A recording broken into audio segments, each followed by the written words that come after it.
Have you ever held it together through a hospital day? The waiting, the decisions, the advocating, and then get home and your body won't come down. You're exhausted, but you can't sleep. Your mind is loud, your chest feels tight, and part of you wonders, why can't I just switch off? Today's guest is psychiatric nurse practitioner Tauna Young, and she helps people understand anxiety and insomnia as a nervous system experience, not personal failures. This is a caregiver first conversation. We'll talk about why your body stays on after hard rooms, what real regulation can feel like, and a few tiny free tools you can try in 1 to 3 minutes, including in the car, the hallway, or at bedtime, so you can get a little more steadiness back. Just a gentle note, today's conversation includes anxiety, insomnia, and caregiver burnout. Please listen in a way that feels supportive. You can pause and return at any time.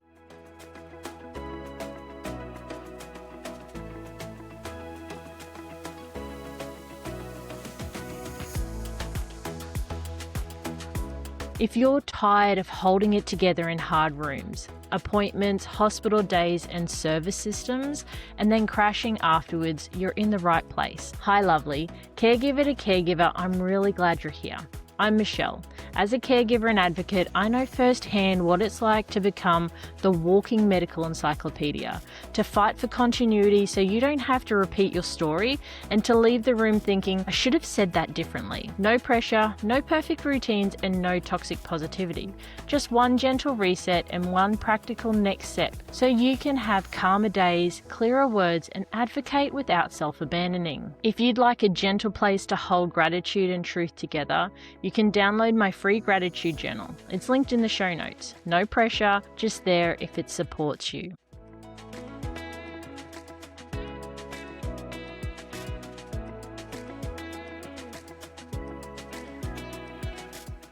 Now, as we begin, let's take a deep breath and get started. Tauna, welcome. I'm really glad you're here, and I'm grateful for the way you speak about stress, anxiety, and insomnia as nervous system experiences, not personal failures, because that's exactly what so many caregivers need to hear after hard hospital days, when they've held it together in the room and then crashed later. And just so everyone listening feels safe and clear, today is education and support, not personal medical advice. We'll keep this grounded and caregiver first, and we'll focus on small, realistic steps, the kind you can actually use in real life. Tauna, for anyone meeting you for the very first time, how do you describe what you do and what drew you into this nervous system lens? Thank you, Michelle, for that great intro. And that's a great practice, too, to have everybody take a breath. That was surprisingly powerful. Thank you again for having me on your show. To describe what I do, technically, I'm a mental health provider. I practice psychiatry.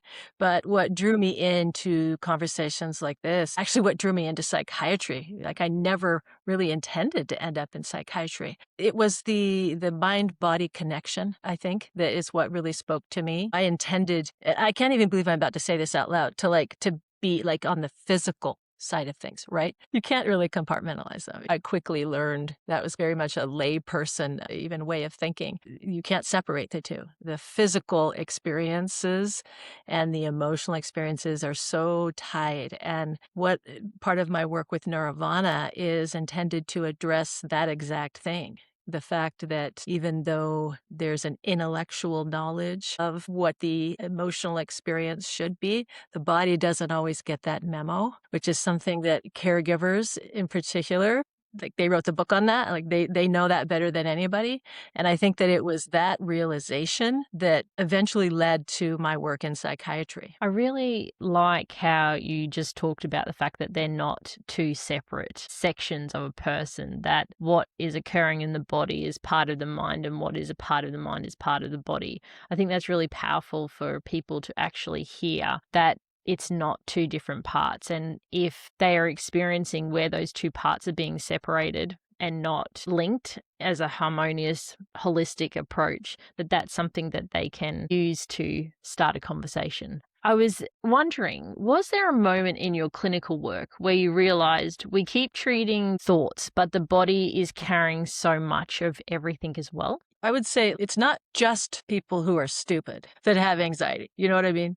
Like, people know what they know and they'll know that they're okay, but their bodies just don't always go along with that. With caregiving, especially, you can know, okay, it's the end of a long day. I'm safe, especially with traumatic experiences. I'm safe. And you can know that. And it's an intellectually like high functioning individuals who know that they're safe, but your body's got a mind of its own sometimes. And some people, their bodies aren't going to just be okay with that, with just letting down and relaxing. And the body connection is something that I think is a very under-addressed aspect of mental health, that your body doesn't always listen to reason. Yes, I agree with that. I have experienced where I'm like, I'm at home, I'm fine, I'm Yeah. totally okay. But my body is like, no, we're running a marathon. We've been chased by a tiger and we are not. Exactly. We are not there. Yeah. If you were running a marathon or if you were being chased by a tiger, those physiological adaptations that are those adjustments that your body makes to prepare for those things are great. That's, what we want our body to do that in those moments, but it stays on alert. It's the body somewhere learns that if you relax, that's not okay. Either you're not safe, if we're talking about like a long history of trauma, or if it's chronic caregiving, it's not okay to take care of me. It's okay for them to relax, but not me. And that essentially robs the person of recovery. Yes, and we are all about the recovery and preventing burnout because it is so real and it's something that's not talked about or it's not welcome in the room when you are a caregiver in a lot of medical situations or even institution situations where you're working with other organizations outside of a hospital experience. And when you think about caregivers specifically, what do you wish more clinicians understood about the after effect, the crash after hospital days or a traumatic experience? I often tell people when they've been through something that's emotionally trying to give it the same amount of respect that they would if they had experienced a physical exertion. I often tell people, hey, if you had run a marathon today, you would go home today and you would expect to need some rest. You would expect to need to give yourself a little more TLC than normal. And I say that a lot about an emotional exertion. Hey, you need to go home and give yourself the same amount of care that you would if you had experienced a physical exertion. Because a lot of people just do not realize the physical toll that an emotional exertion takes on your body. It's interesting that you frame it that way because nobody really talks about associating a mental load with how that can flow through to your physical body and that the exhaustion that is felt in your brain, the tiredness, the fogginess that comes when you've got adrenaline, cortisol, and those types of chemicals pumping through your body for sometimes days on end when you're in a hospital experience. Nobody talks about that you just need to take a day of doing nothing. I really like how you're talking, if you were to run a marathon, you would be using similar chemicals. Wouldn't even think about it. Wouldn't think twice. Yep. And you'd have an ice bath or you'd have a nice shower, you'd lie down and watch a movie and you wouldn't feel guilty about taking that step and that moment. And I really want to spend a little bit of time on the why, because when we understand why, the shame loop and the shame that we feel as caregivers to take that step back for a moment kind of loosens and is not so prevalent in our day-to-day lives. When a caregiver says, I'm exhausted, but I can't sleep, what's usually happening psychologically for them? Some people's nervous system never really, I was about to say that they don't learn how to exhale, but I would say that they haven't even been told it's okay. Before I can learn to do something, I have to be told reasons why I might choose to learn it, being told that, hey, this might be something that you would want to learn how to do. And chronic caregiving is one, I think, where they not only do they not learn how to have a nervous system, a physical exhale, but wouldn't even occur to them to allow it because at least they don't think that it's something that is available to them. And even within the caregiving context, people give care for a number of reasons. I would typically assume that it's because they do in fact care for the other people that they're caring for. And if you want to show up and give great care, the best way to do that is to attend to yourself first. And also, I think that it's probably under highlighted that, especially within the context of caregiving, that the person who shows up for another individual when they are unwell, the energy that they bring with them, your self-care will really have an impact in that moment, probably more than people realize. I think when you're talking about actually being given permission for taking a breath, I think when we are in a caregiving role, we experience such confinement. We can't be too aggressive. We can't be too assertive. We can't be too sad. We can't be too happy, because then how can you be too happy and be caring for someone that you're giving hours and hours to per day? You can't be sad, because then how are you possibly coping? And we probably need to work around you and find somebody different, because crying's unacceptable. So there's all of these moments that you experience when you're working with medical professionals where they're making snap judgments, and so you feel so confined. I need to be advocating, but not advocating so that I seem like I am controlling the situation. And that in itself brings that confinement to not being able to exhale properly, because human emotions, which everybody else seems to be allowed to experience, are restricted when you're a caregiver, because you seem to have a different level of expectation in the space as an advocate. And that particularly comes into form when there's a trauma. I have found in my experience over the last 15 years that in an emergency department, how you contain, hold yourself, demonstrates whether or not they will take you seriously, respect you, and then treat your loved one with the appropriate care that is needed. And I find that afterwards, my body and my brain don't work harmoniously together, because I have had to compact all of those emotions, and I have to wait until I'm somewhere where no one else can see me to have that moment of release, so that the negative emotions or the tough stuff that I've had to kind of just push through, like the bad newsrooms, and where, okay, you've got 2 seconds to cry over that, and then you have to pull yourself together because your loved one needs you to be calm, steady, and show that you're trusting in the process. So why do anxiety and insomnia so often show up after the hard things and not during them? So I'll give you an example. I can be in hospital and I can be up for hours and hours and hours, for days and days and days, 7 days. And it's probably at day 7 where someone looks at me and then I cry. Someone says hello and I'm like, okay, I'm tired. I need to have a sleep. But why is it that we can function at that level? But then when we get home, where we should be able to relax, sleep, eat, all of those things seem to cascade afterwards. Yeah, well, you said so much there that I want to respond to that I'm not sure exactly where to start. I think a lot of times when we think that we're controlling our emotions, we're in fact losing control of them. We don't get to control our emotions, of course. The emotions are going to be what they are. But when you ignore something long enough, I think what we were talking about, like controlling them, I think maybe it's more like ignoring, and then it's kind of creating a disconnect between the emotion and the acceptance of the emotion and the acknowledgement of them. And I've worked in an ER, I've worked in the hospital extensively, and I know what you're saying is true. I think that it's important, though, that the professionals that are in with the boots on the ground, that they're the ones making the rules. And is it really true that we can't express some emotion, that we can't have the emotion? Who says that it isn't okay to cry at work? People are dying. Do you really want to be the kind of person who isn't affected by that? I think that you can allow your emotions and show up and act appropriately, because it is the fact that you feel a certain way about those things that you do show up and give it your best. And our bodies need to know that it can trust you to take care of. And if you don't, then it maybe learns that it can't, and it doesn't believe you when you tell it, hey, you get to relax now, because it's gone so long with not being acknowledged, and there gets to be this disconnect. And I know that that sounds all nice and good. It's easier said than done. But when it comes to anxiety, especially anxiety at its core is a rejected emotion. That's why it's anxiety, is because we have told it that it's not okay to be what it is. That's why it's anxiety. It's because there's a rejection of the emotion, and the emotion thinks that it's very, very necessary for your life, for your survival. And so emotions, they're like people who care about you. And if they think that they've got a really important message for you, and you say, no, we're not doing this, go away, they don't just go away. They're going to come at you harder. And emotions are going to be expressed one way or the other. And if they don't get to be expressed by calling them what they are and attending to them,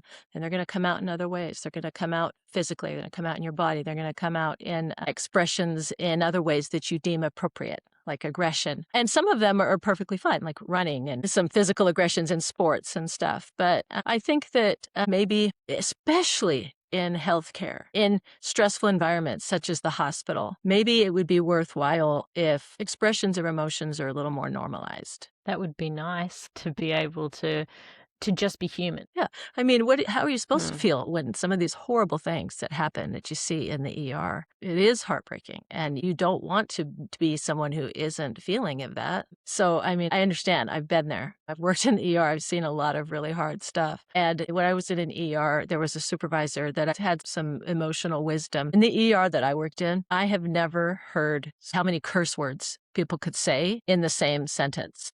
I mean, it was almost like a talent that everyone in that ER had. It was like more than half of the words that came out of everyone's mouth was a curse word. And the supervisor said something to me about it sometimes. She said, I got to let people like express their emotions here at work so they don't take it home. I thought that was very wise. I think that permission in itself is a breath, the permission to be able to say, I didn't like that situation at all. I found that really hard.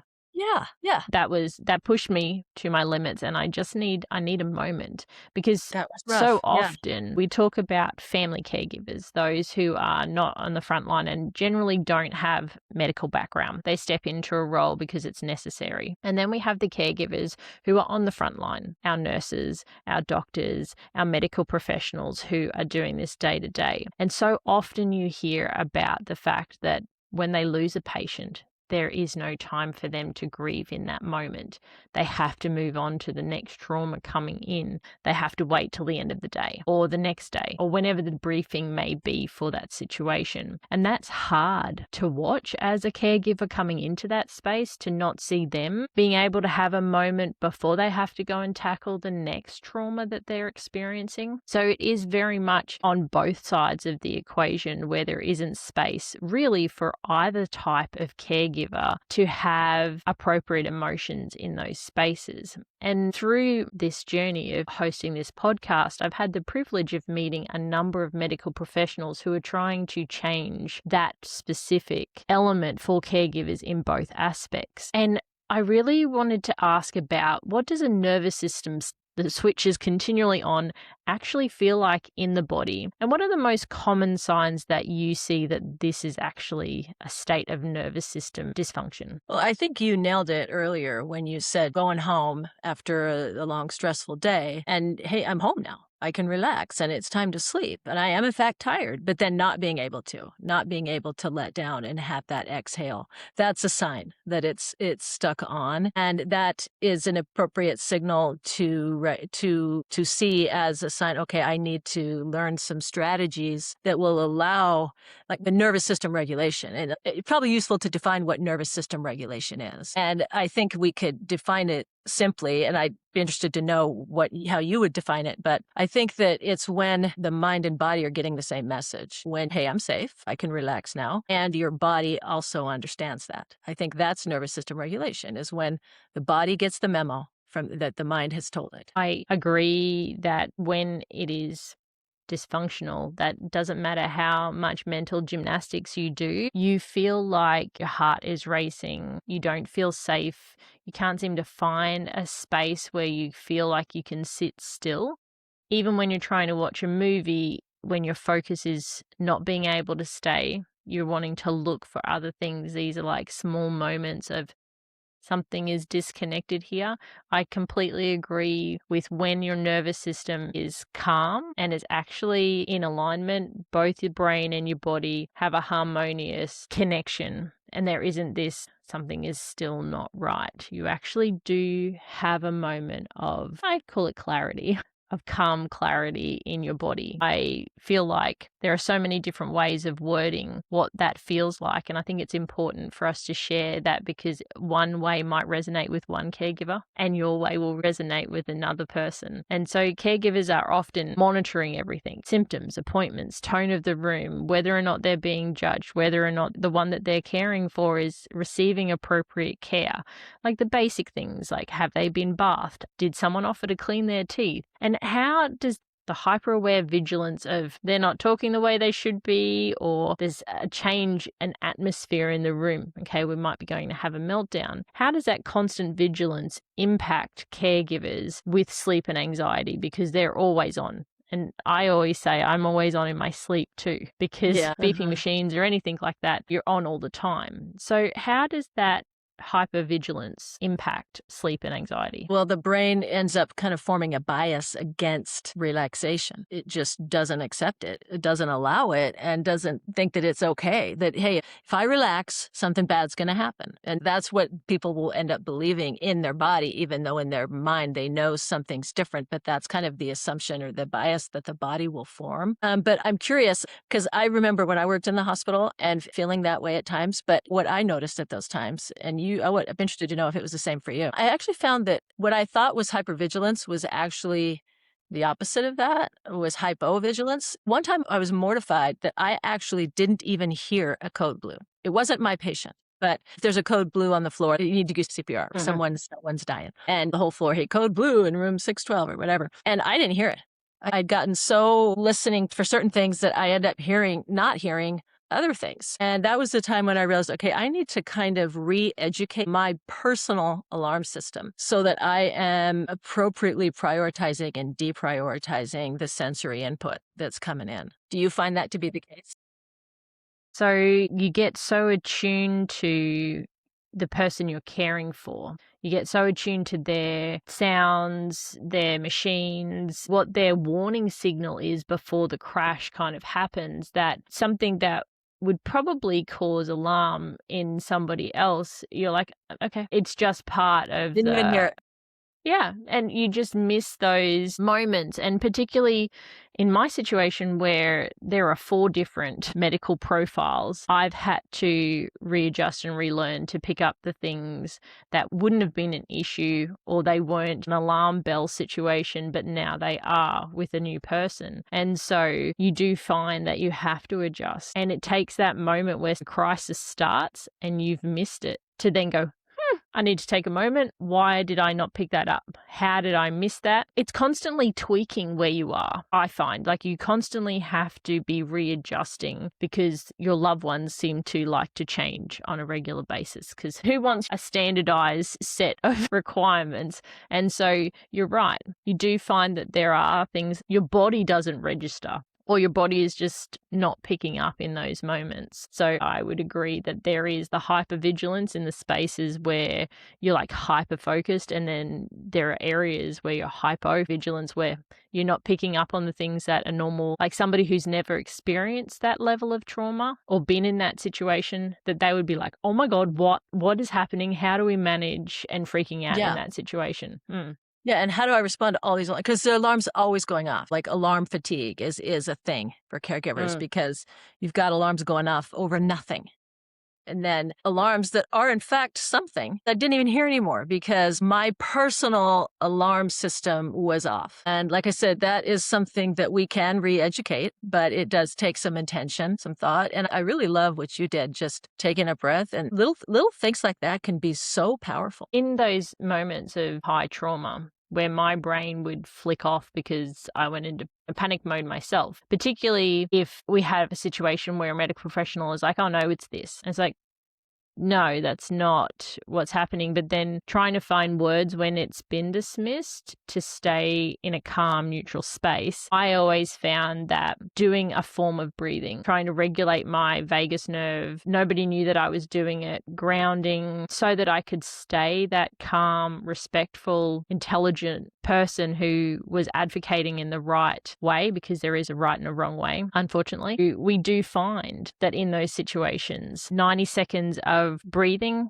of intentional action. And that's what's really important, I think, as caregivers, is that we don't have a lot of time, but 90 seconds of an intentional action to help you bring your brain back online, to give you more clarity, and to not be seen as needing to take space or in that environment, I think is really important. So that's why I like to include little moments, because people forget. I forget. Yeah. Let's be honest. There are times when there are crises and I forget that step is there.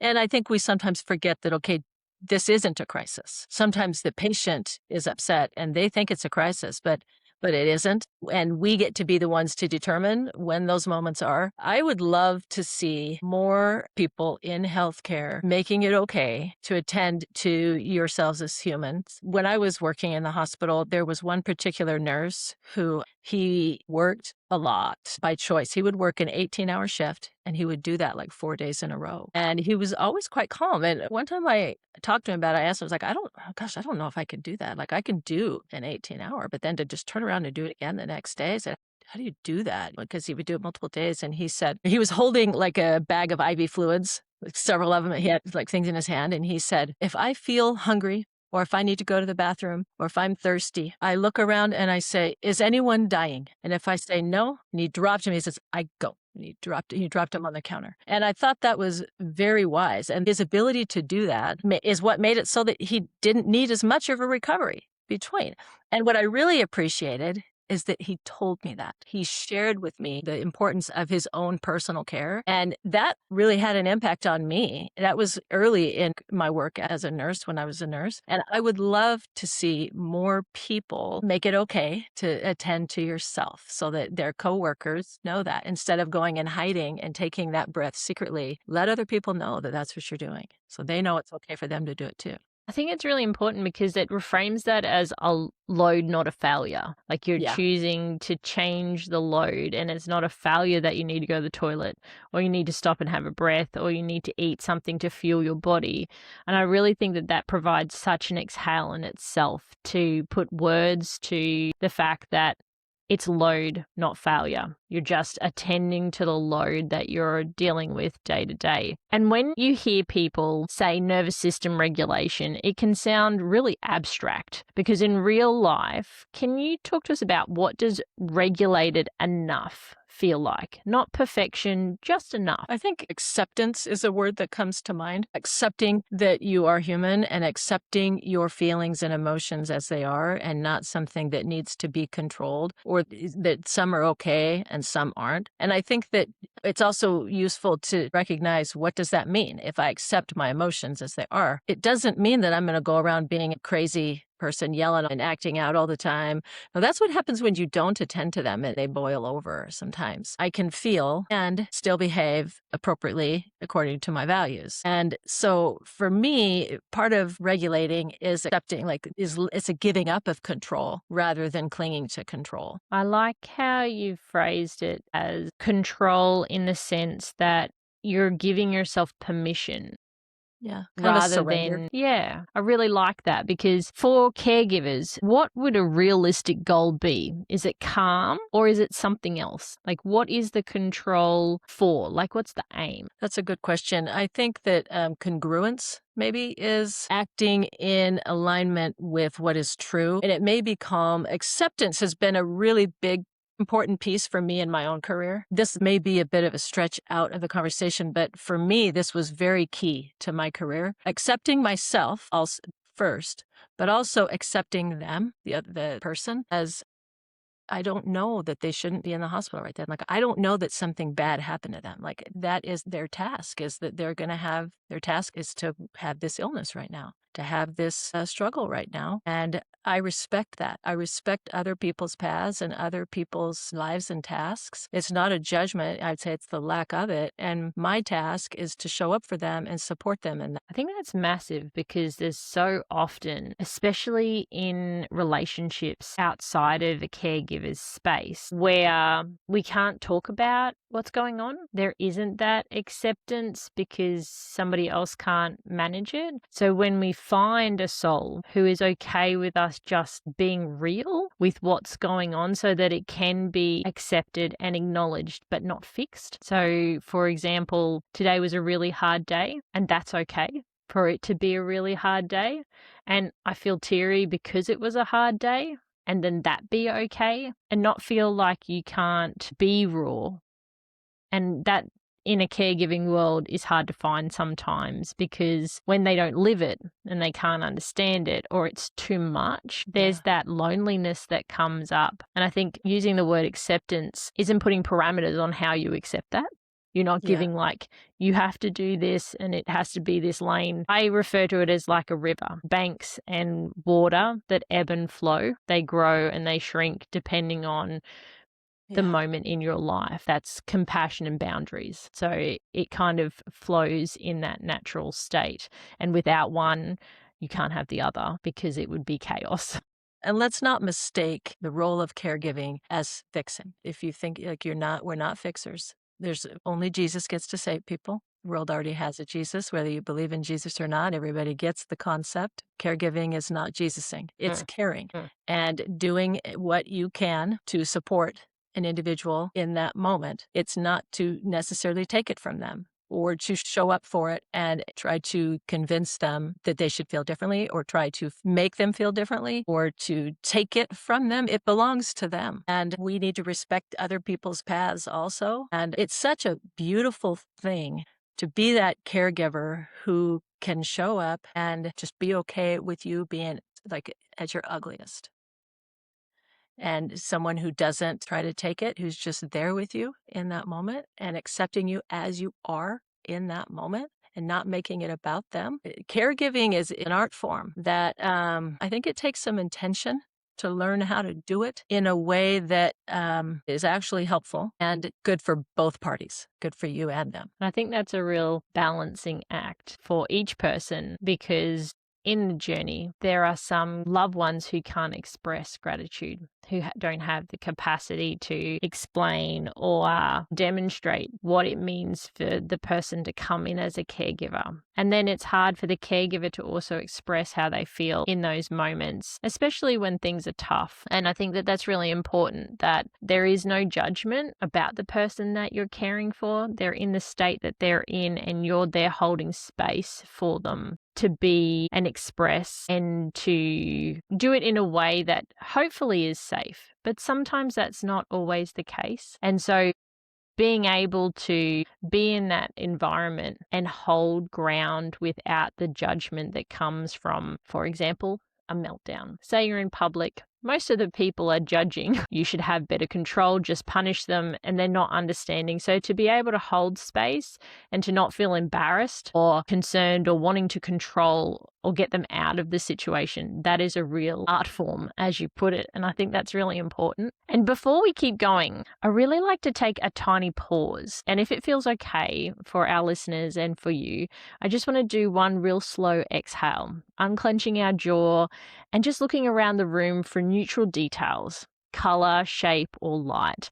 This isn't to fix anything. This is just to let your body know in this moment that I am here and I'm okay. So if you just want to take a breath with me and we'll keep going. It just helps bring our shoulders down from our ears and back into a neutral state. So could we give listeners a few tiny options? Not homework, just supports that they can kind of draw on in moments where they're having a tough day. So if a caregiver only had 1 minute in the car as they're transferring from one appointment to another, what's one thing that helps their body start coming down before they step into the next task on their list? Well, I mean, I think the breath that you just did, I think the power of that really cannot be overstated. That's incredibly powerful because it's attending to the physical and the emotional simultaneously, like just simply taking a breath, telling yourself, hey, it's okay to stop and take a breath, to relax your muscles a bit. That can be incredibly powerful. But I think another tool that can be useful is to like just name 5 things that you're feeling or maybe 10, because a lot of times we'll have one feeling that's kind of like a wave that it starts to dominate and kind of take us away. And we think that that's the only thing that we're feeling. And just naming that one, saying, I feel very overwhelmed right now, and then naming 3 or 4 other things, it can be surprisingly powerful. It works best if you just say, I'm feeling overwhelmed. I'm feeling tired. I'm feeling hungry. I'm feeling kind of curious. I'm feeling kind of excited. If you don't justify them, like you don't say, I'm feeling overwhelmed because, or I'm feeling sadness because, like feelings don't have to make sense in order to be felt and named and acknowledged. if you can remove any judgment or need to justify feeling, just name some feelings. That can be incredibly powerful, because what'll happen is we'll start to become that overwhelm wave, whatever that wave is. And if you can name some of the other waves, it'll bring a person's awareness back to the fact that they aren't the wave, they're the ocean that the wave is in. And there's room for all of that. It can all be integrated into one large ocean. And it's surprisingly powerful too, to just name the one that you're just kind of wanting the attention. I see you, overwhelm, and then name 4 more. It can be incredibly powerful. I really like how you're saying we're not fixing it. We're not trying to make us feel bad about it. We're just noticing. All we're doing is noticing in the moment. I think that's really important, because then there's no attachment to it. There's no oh, I have to not be overwhelmed. I'm not allowed that. It's just taking that exhale in the moment. I am overwhelmed. That's okay. I am tired. I am hungry. I should probably, and noticing it and then going, okay, I can probably deal with the hunger. I've got a muesli bar. I can have a bite to eat as we're going. Just gives you power back to yourself in being able to just recognize it. So that is so incredibly powerful to name, not fix, not judge, just be present justify in it. Either. You don't have to know why you feel that way in order for it to be a feeling that you're having. I think that's really important. And we were talking about the difficulty of going to sleep, because your brain is just so on, your body is on. What's one of your favorite bedside or lights out downshifts for the mind that won't stop scanning? That's a good question. Sleep hygiene is talked about, and having a bedtime routine. I'm sure it's especially important for the caregiver type role, because a lot of times caregivers, they're going for 14, 16 hours, and then they're coming home and it's literally okay, I came in the door and right to bed. And transition it can be pretty difficult. I think it's really important. It's crucial, first of all, to acknowledge that there needs to be some intention, some attention given to that transition, that it's not always going to be an easy thing. And to attend to that, what is it that you need to let down? And I hear about a lot of really difficult things in my career. I hear about a lot of really horrible traumas. And I know I've learned what I need in order to be okay. What is it that you need to do on the way home? What for you is therapeutic? Is it listening to music? Is it the heater? Just little things that you need to attend to your own needs is crucial to making sure that those are met, not only after, but beforehand. What I do, again, I see 20 plus patients a day, and it's really important for me to have a very clear emotional boundary between their emotions and my emotions. I want to be caring and compassionate, but not taking on the same emotional energy. We can't both be depressed. We can't both be anxious. I need to have a clear me and you. And I've been up for 5 hours before I ever see my first patient, doing things for myself that I know that I need in order to show up with the appropriate emotional separation in order for it to actually work for me. And that's something that I think everybody needs to do in their career, is understand themselves emotionally and their needs, and what are the things that you need in order to have that transition back. And I think when you're talking about self-routines, to ensure that you have stability in yourself so that you don't take on other people's emotions so that they don't impact you in the long run. I really like the fact that you named that in order for you to have that stability, you take 5 hours prior to your first client. And I like to get up before everybody, because then I have a moment before the chaos descends. We have a plan. That plan may not go according to what we would like. And so there has to be flexibility. Some people really thrive off solid goalposts. But for us as caregivers, those goalposts move multiple times in a day. And being able to adjust to that means that our routines and the things that we thought we would start the day with or end the day with generally change. And so those routines have to be flexible in order for us to be able to manage our own self-care. And so I really like to give caregivers this moment of what happens if a crisis occurs? What happens if chaos happens and your routine goes out the door? What small thing can you still do to honor yourself? Whether that be habit stacking moment where, okay, I still have to make a bottle of water. I still have to do these. I can take my my 90 seconds of breathing.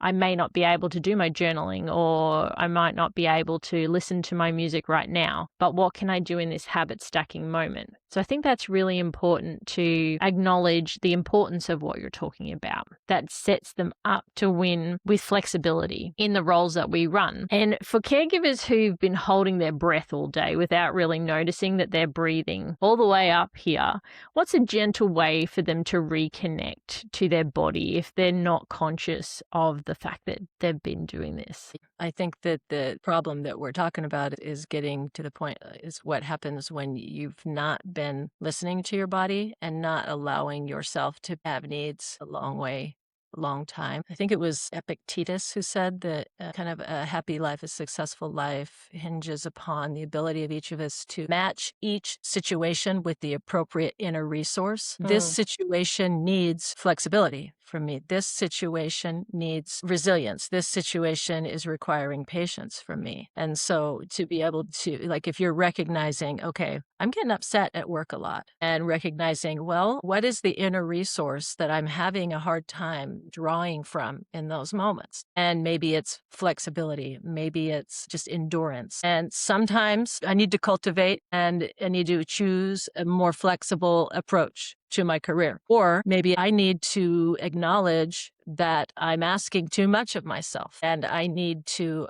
do less, need to work less, or I need to do different things before or after. And taking the time to think about that can be hard when you're in the moment. And that's, like I said, it's an art to be able to do caregiving in a way that is actually helpful for both parties. And it's one thing in the hospital environment where it's a career that people choose. And it's a different thing entirely when it's in your home and it's a family member or it's something like that. Those are kind of different approaches, I think. I'd agree that there are definitely different thought process as well that goes along with choosing a career or stepping into a role that sometimes, or most of the time, you're not expecting to step into. There's definitely a difference in the adjustments that need to be taken, changing your working hours or looking at a routine that works for them. And I think for caregivers, it's being okay to accept help. So if it's too much, asking for a service to come in and support you with the cleaning or with meal prep or whatever it might be so that you have more capacity. I think there also needs to be acknowledgement of that. And the same for a care in a hospital environment. Okay, do I look at HelloFresh, which is an organization that packs all of the foods and stuff so that I don't have to take that on because it's just too much. So they're similar thought patterns, but applied differently, which I really think is valuable for everybody to understand that their caregiving roles are different. Not that they don't have the same impact on the body with the same levels of trauma, but they're a different way of approaching how we look at and what's acceptable in each area. And when I was doing my research and you sent everything through and we were talking backwards and forwards, there was a mention of a tool that you called CES. And for anyone listening for this for the first time, what is cranial electrotherapy stimulation in plain language, and what is it intended to support? Well, it's intended to support really what we've been talking about most of the time, which is that nervous system regulation piece where you can get that disconnect between knowing that you're safe and you have reason to be able to relax, but just not being able to physically. It's really quite amazing that just a little tiny handheld device got these little little ear clips. Okay, clip them to your ear. It doesn't matter. I'm not even going to take off my earrings. It doesn't matter if you go this way or that way. You can go in front or behind the earrings. It doesn't really matter. Just turn this on, turns on. See? I can set it to go off after 30 minutes, 45 minutes, or just stay on continuously. And it's very strategic that it's on the ears because it's little teeny tiny electrical current that goes through the brain, and most of it goes to the thalamus. And the thalamus is the primary relay station for the sensory information that's coming to the body. All sensory information except smell. Everything you hear, say, feel, it goes through the thalamus, and your thalamus interprets that and goes to the higher structures, the frontal lobes, the higher structures of the brain that then apply the reasoning that humans are able to do. It governs the sleep-wake cycle, emotional regulation, pain perception, all of the ways that we interpret our experiences, okay? And what this And then that interpretation will then generate different types of brainwaves. Okay. Alpha waves are the brainwaves that are dominating when you're in a state of calm. Okay. So what this does is it gives the frequency of calm to the thalamus. The fact that it's right there on your ear, this little teeny tiny current, it seems so basic. It's just a little tiny 9-volt battery in there, gives the thalamus, the currency, the frequency of calm. And then it allows that nervous system exhale that then brings the physical experience in alignment with the intellectual knowledge of what's appropriate in that situation. And it's incredibly impactful. I see it right in front of my own eyes among people, especially with like chronic PTSD, complex PTSD, people who have never really been able to hey, you can just relax. It literally puts your brain into the same brain state as when you're meditating. Now, meditation's a wonderful practice, highly recommended, but that is kind of a discipline, and it takes a cognitive application of your will that isn't easy. It kind of takes some practice. And this is kind of a shortcut to that brain state that allows people to experience that state of calm. Actually, at EEGs, they've had measured EEGs of people who are like experienced meditators while they're meditating and people who are using CES, and their brain waves, you couldn't tell them apart. Wow, that's phenomenal, because it's important that there's scientific information available that people can kind of research, and that they can find out more information about what CES is and whether or not it's something that they should maybe talk to their medical practitioner or a qualified nurse who can kind of give them direction if they are really struggling with that disconnect between their brain and their nervous system, and they've been in such a chronic state of disconnect that they need a little bit of extra support. And I think if a caregiver is curious about it, I think it's important to present them with the information for them to do and find out more about those things. And I'm just going to jump slightly and ask you to tell us where listeners can find more about you, more about the treatment that you just talked about. And then we're going to come back to a lightning round of questions to help caregivers a little bit further. Yeah, I'd love that. So you can go to neurovanaCalm.com, NeuroVanacalm.com. You can, of course, find me on Instagram and LinkedIn. I actually have also written an ebook, kind of doing a deeper dive into the science, the clinical trials. I mean, it's very extensive. It's not experimental. This has been clinically validated. It's actually had FDA clearance since 1979. And it's mind-boggling that it has been relatively unknown, especially in the psychiatric community, given the fact that it works so well. It actually outperforms SSRIs. The success rate is actually higher. Well, that's right, because they have long-term side effects when you're on SSRIs for a long time.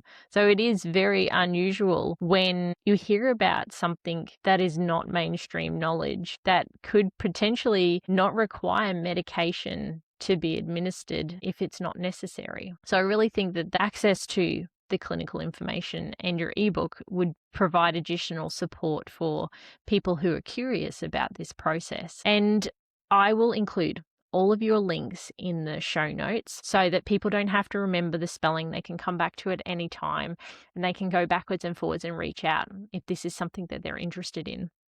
So the next, just before we close out today, is a lightning round of questions. Really quick, first thing that comes to your mind. One sign your nervous system is overloaded. Not being able to relax, feeling guilty when you relax, not being able to go to sleep. Ineffective coping. I really think that one's important, the ineffective coping, when everything is noise is too much, touch is too much, any type of yelling your feelings to the poor individual that had nothing to do with it. Like inappropriate expressions of emotion. It's always, if you're getting mad about something that doesn't seem appropriate, it's because you're upset about something else. Yes, I think that's important to acknowledge that sometimes the rice that fell on the floor is not the straw that broke the camel's back. It's actually something completely different. I think that's important as well.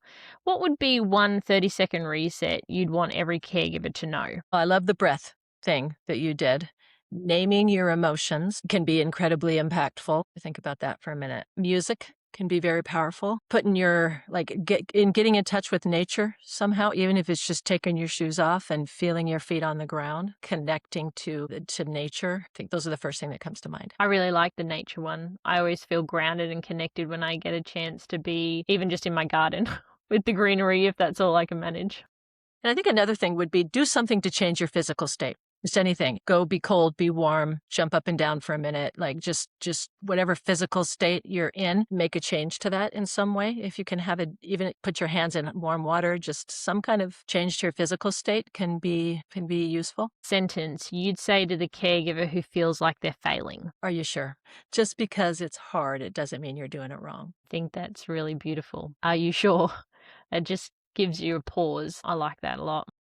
We often make the mistake of thinking it just because we feel terrible that we're doing terrible, and you're probably doing better than you think you are. Yes, I think that's important for caregivers to hear, that you're probably doing better than you think, because generally we're pretty hard on ourselves when things are not going right, or we're tired, or we have a short fuse because we are overwhelmed. And I think that's a beautiful note to end our conversation on today. Tauna, thank you so much. Today we've talked about anxiety and insomnia as a nervous system experience, why the crash often comes after hard hospital days, not just for caregivers of family members, but also for caregivers who are working in these hospital environments, what regulated enough can feel like in real life, and a handful of tiny free ways to help your body exhale without perfection or pressure. If you're listening and this is you, you're not broken, your nervous system has been working overtime. Hey lovely, caregiver to caregiver, if today's episode supported you even in a small way,